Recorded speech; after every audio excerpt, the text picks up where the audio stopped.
Isaiah was in a tough time. Didn't know whether he was coming or going.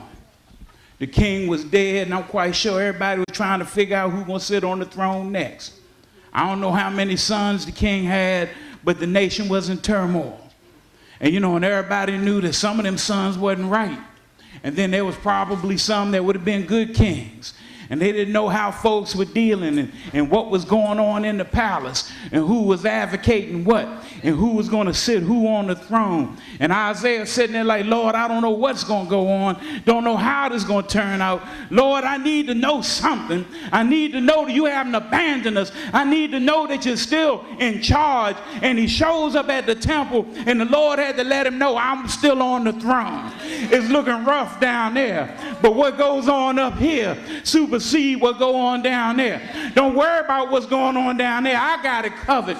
Don't worry about what the nation is doing. I'm in charge. Don't worry about what the people say. You do what I tell you.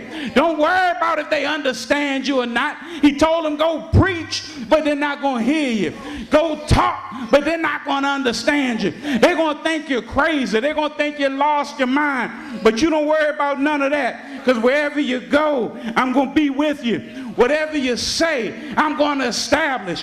Wherever your feet trod, I'm going to bless. I'm going to use you to tell folk that I still sit high and I look low and I never overlook any of my children. I'm going to use you to let the world know that I'm still in charge. I'm going to use you to let the nation know that they've been wrong, but they still my children. I'm going to use you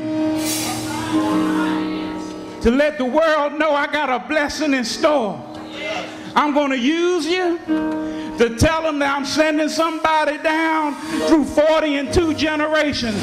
I'm going to use you to let them know I got redemption already planned out. I'm going to use you to tell them about some prophecies that they're going to think you're crazy. I'm going to use you to tell them that there is a balm in Gilead. I'm going to use you to let them know I'm sending a king who's going to sit on David's throne, and he will reign forever and ever and ever. God wants to use you, because somebody needs to know that Barack Obama sits in the White House because God's in charge. Somebody needs to know that Congress can pass all the economic stimulus bills that they want, but God owns the earth and everything that's in it. Somebody needs to know that whether they want to go along with it or not, God's going to do what he's going to do. Somebody needs to know that one or two monkeys don't stop no show. Somebody needs to know that God is still in charge.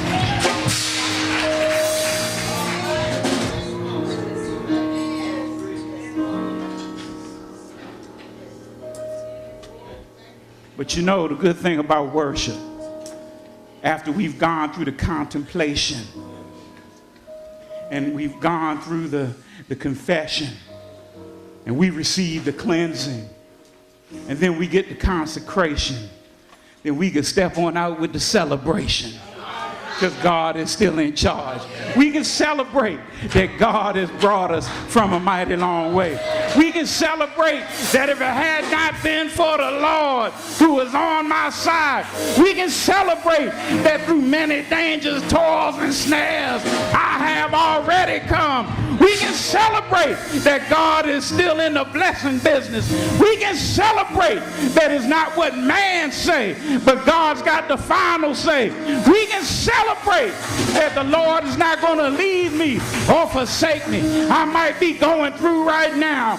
I might be having a rough time right now, but I can celebrate because weeping may endure for the night, but joy comes in the morning. I can celebrate that when I leave here, when I take off mortality and put on immortality, that I'll have a body not made by hand, that I will live in perfection forever with the King and reign with him forever and ever and ever. Isn't that good news? Isn't that good news? You ought to tell somebody, yeah, God is in